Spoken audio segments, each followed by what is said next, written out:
I was only 14 when my family abandoned me, but they didn't know that the man they should have feared most had been searching for me since the day I was stolen from him. My childhood wasn't a childhood. It was a long, gray corridor of chores and silence, where love was a foreign language I was never taught to speak. The house on Magnolia Lane looked perfect from the outside, with its white picket fence and manicured rose bushes, but inside those walls, I was the ghost that kept it running. Celia and Richard Harcourt were not my parents, they were my keepers, and I was their unpaid servant. My earliest clear memory isn't of a birthday party or a lullaby, but of standing on a stool at the kitchen sink, my hands red and raw in scalding water, scrubbing a pot while Celia's voice cut through the steam. "If you drop that, you don't eat today." I was 5 years old. Her two daughters, Madison and Brittany, were princesses draped in ballet tutus and glittery hair clips. They had a playroom overflowing with dolls, a television in their shared bedroom, and a mother who kissed their foreheads goodnight. I slept in a converted pantry off the kitchen, a narrow room just big enough for a cot, a bare bulb hanging from a cord, and one small shelf where I kept my only treasures, a smooth gray stone I'd found by the creek, a library card I wasn't allowed to use, and a tiny, faded photograph of a baby I didn't recognize. I later learned that baby was me, the only remnant of a life I couldn't remember. I'd stare at that photo for hours, tracing the infant's fingers, wondering who had held me before I became nobody. School was its own brand of torture. Madison and Brittany attended the same middle school, and they made sure everyone knew I was the charity case. I wore their cast-offs, stretched-out sweaters and jeans with frayed hems, while they floated through the halls in brand-name everything. If a teacher asked why I didn't have lunch money, I learned to say I wasn't hungry. If a counselor noticed the hollows under my eyes, I learned to smile and lie. The Harcourts had trained me well. If anyone asks, "You're a distant relative we took in out of kindness." One word otherwise, and you'll find out what happens to ungrateful girls. Their cruelty was a slow, grinding erosion. Richard, a man who reeked of stale coffee and quiet fury, treated me as a stain on his carpet. He never struck me with a closed fist, that would leave evidence, but his backhands were quick and his pinches were vicious, leaving bruises that bloomed just beneath my shoulder blades where no one would see. Celia preferred psychological torment. She'd stand me in the corner for hours while the family ate dinner, the aroma of roast chicken twisting my empty stomach, and she'd whisper as she passed, "You're only here because your real mother didn't want you either.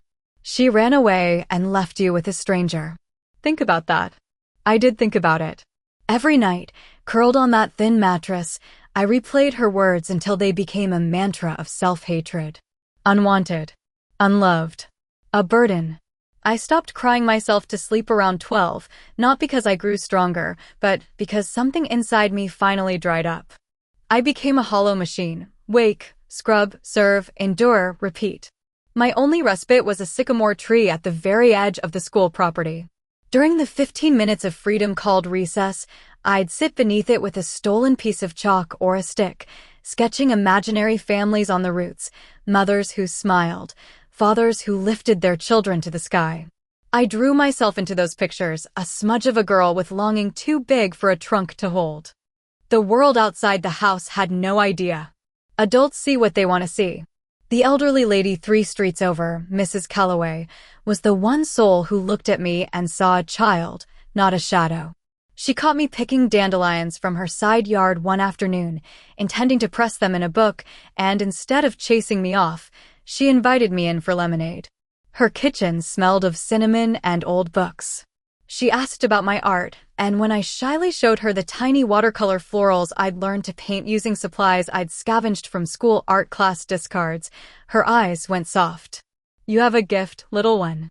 She started buying my hand-painted cards for $5 each, a fortune I hid in a sock tucked under my mattress slat. She never pried, never reported the dark smudges of exhaustion under my eyes. In her quiet way, she was my first taste of kindness, and those $17 she paid me would later become the currency of my deliverance. The day they discarded me, the sky was weeping.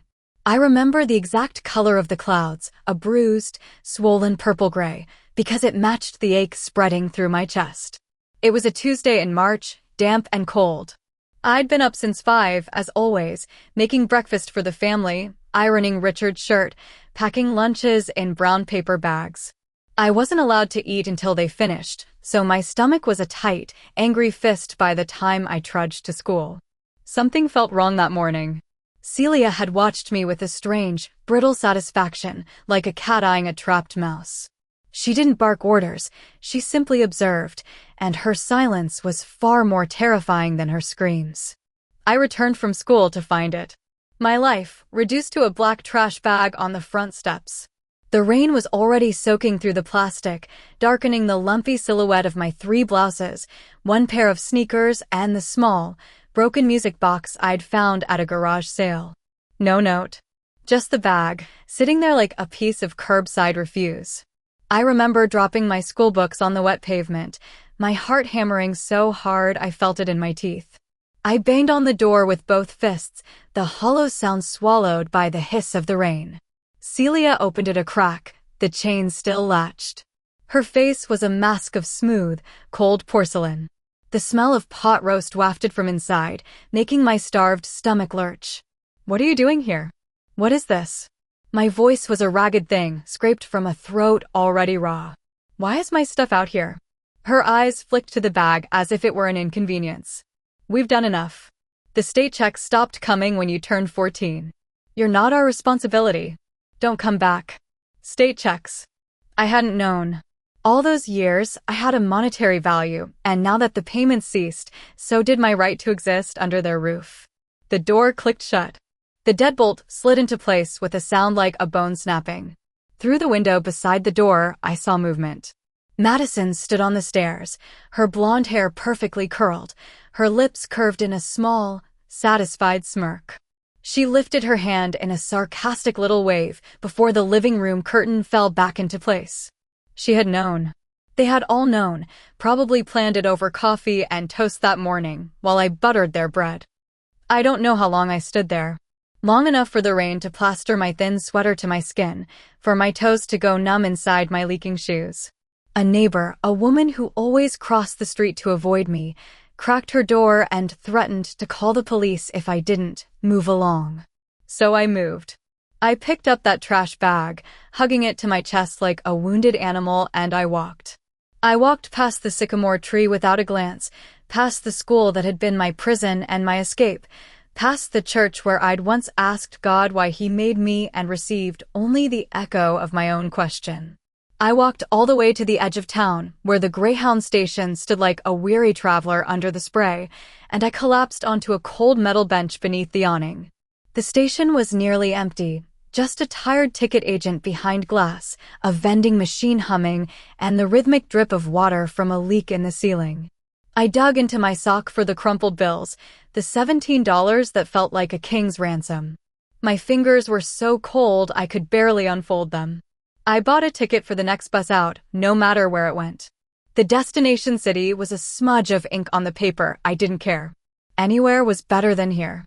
Anywhere but the pantry cot and the back of Richard's hand. I sat there, shivering violently, the trash bag clutched between my knees, and I tried to remember how to breathe. The world had shrunk to this bench, this cold, this overwhelming sense of being untethered from the earth. I was a discarded thing. A girl no one would miss. I pictured the sycamore tree, the way its roots gripped the soil, and I envied it. I wanted roots. I wanted someone, anyone, to hold on. That's where he found me. He appeared like a disruption in the air, a tall figure cutting through the dim station lights. I saw him first as a silhouette, his long coat billowing in the draft. As he got closer, the details sharpened, a perfectly tailored charcoal suit, a dark tie loosened at the throat, silver threading through his dark hair at the temples. He moved with a frantic, controlled energy, scanning the small crowd of stragglers with an intensity that felt almost violent. When his eyes landed on me, the world stopped. I saw it happen, his entire body going rigid, his breath catching audibly in the empty space. His face, already pale, lost all remaining color, then flooded with a tide of emotion I couldn't decipher. Shock. Heartbreak. rage so deep it seemed to darken the air around him. And beneath it all, a relief so vast it nearly buckled his knees. He crossed the distance between us in 3 long strides, and then he was kneeling in front of me on the filthy concrete, heedless of his undoubtedly expensive suit, heedless of the puddle his knee landed in. His eyes, dark and impossibly familiar, were wet. "Elena," he said, my name a shattered prayer on his lips. "Oh God, it's you. It's really you." I recoiled, jerking the trash bag up like a shield. My voice came out thin and feral. "I don't know you. Don't touch me." But I did know him, somewhere in the marrow of my bones. The shape of his jaw was the shape of mine, sharper, but with the same slight asymmetry. The curve of his ears, the way his left brow arched slightly higher than his right, I knew those features because I'd traced them on my own face in the bathroom mirror, wondering where they came from. He fumbled in his jacket, hands trembling so badly he nearly dropped what he pulled out, a worn, creased photograph. He held it up next to my face, his gaze flicking between the image and my terrified eyes. It was a man younger, but unmistakably him, holding a tiny, sleeping baby. The baby's wrist was visible and on it, a crescent-shaped birthmark like a tiny moon. My birthmark. I had stared at that mark my whole life, imagining it was a scar, proof I'd been unwanted from the start. "My name is Daniel Ashford," he said, his deep voice cracking like old wood. "I'm your father. Your biological father. I have been searching for you for 11 years, 4 months, and 6 days. I have never stopped. I will never stop." The words hit me like a wave and I started shaking harder, this time not from cold. The world tilted. I thought of the photo in my cot, that same baby. I thought of Celia's lies, the story of a mother who abandoned me. My father, a real father, had been out there, looking for me, while I scrubbed their floors and starved in a pantry. I opened my mouth, but no sound came out. He reached out slowly, so slowly, and took my frozen hands in his. They were so warm, so large, swallowing my small, blue-tinged fingers whole. He didn't say anything for a long moment. He just held on, his head bowed, his shoulders heaving with silent sobs. He was Daniel Ashford, managing partner of Ashford and Mercier, the largest and most formidable law firm in the state. He had argued before the Supreme Court, stared down corporate titans, and commanded rooms full of power brokers. But in that bus station, he was just a man who had found his lost child, and he wept without shame. He wrapped me in his coat, a massive thing that smelled of cedar and wool and safety, and guided me to a diner across the street. The world felt surreal, like a dream where the colors were too bright. He bought me hot chocolate with extra whipped cream and a turkey club sandwich, pushing it toward me with gentle urgency. I stared at the food, my mind unable to process that it was for me. "Go on, sweetheart," he urged, his voice thick. "It's yours. Everything is yours now." I ate, finally, because my body betrayed my numbness with ravenous hunger. Between bites, he talked, his words painting a picture of a past I'd been stolen from. My mother, Isabel, had been his high school sweetheart, his wife, his whole world. After I was born, she developed severe postpartum psychosis.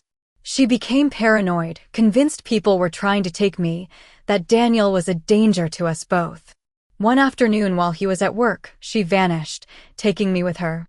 He came home to an empty nursery and a note that made no sense, the beginning of a nightmare that lasted over a decade.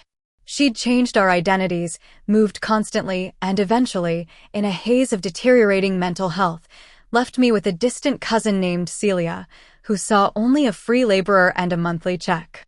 My mother died of an overdose in a motel room 3 years later, her passing going unlinked to the missing child case, because her false identity buried the truth. The system failed. The records got lost. But Daniel never failed. He hired private investigators, lobbied lawmakers to open cold cases, spent a fortune chasing shadows. A new tip had come that very morning, just hours before he found me. A 14-year-old girl matching my description had been dropped from the state foster rolls when her guardians, the Harcourts, stopped claiming benefits. He'd flown in on his private jet with nothing but instinct and a photo.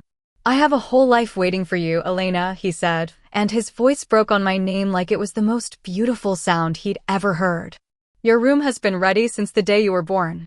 I never let anyone change it. Your grandmother has a quilt she's been stitching with your name. Your grandfather asks about you every single Sunday dinner, without fail. And I have a golden retriever named Arthur who has a ridiculous number of toys I kept buying because I told him one day his girl would come play fetch. I shattered. I cried so hard the diner's few patrons turned, and a waitress hovered uncertainly, but no one intervened. I cried for the little girl in the pantry, the one who thought she was broken beyond repair. I cried because I had a grandfather who prayed for me, a dog that waited for me, a father who carried my photo in a pocket over his heart for 11 years. He came around the booth and sat beside me, pulling me into an embrace that smelled of cedar and tears. He didn't shush me. He just rocked, murmuring, "I've got you now. Daddy's got you. You're home." The next hours were a cascade of new sensations. He canceled his meetings with a single phone call, his voice shifting from shattered father to commanding titan in a heartbeat. Cancel everything for the foreseeable future. I have a family emergency. A sleek black car arrived, and he helped me inside, keeping one arm around me as if I might dissolve. We drove to the airport, and I experienced my first private jet, a gleaming cabin with buttery leather seats and a flight attendant who smiled warmly and handed me a cashmere blanket. I had never felt anything so soft. I wept again, and Daniel just held my hand. His home, our home, was a sprawling estate with weeping willows and a wide, sweeping porch. But I only had eyes for the golden retriever that bounded down the steps, a red ribbon tied clumsily around his neck. Arthur, who'd been a puppy when Daniel's hope was still fresh, was old now, his muzzle white, but his tail wagged with a ferocious joy as he skidded to a halt at my feet and pressed his head into my stomach. "He knows," Daniel whispered. "He's been waiting." Inside, I walked up a curved staircase to a room that stole my breath. It was painted the softest lavender, the color of twilight, with a canopy bed draped in white gauze. A bookcase overflowed with children's classics, from The Secret Garden to A Wrinkle in Time, their spines worn from being read aloud to an empty crib. There was a rocking chair by the window, and on it, the quilt his mother had stitched, my name embroidered in lilac thread surrounded by tiny bees. I traced the letters, Iliane. My name, not an insult, not a burden, but a declaration of belonging. But no fairy tale is complete without monsters being vanquished, and Daniel Ashford was a man who wielded the law like a flaming sword. Once the initial shock wore off and I was safely cocooned in a house that finally felt like a home, his grief calcified into a cold, relentless fury.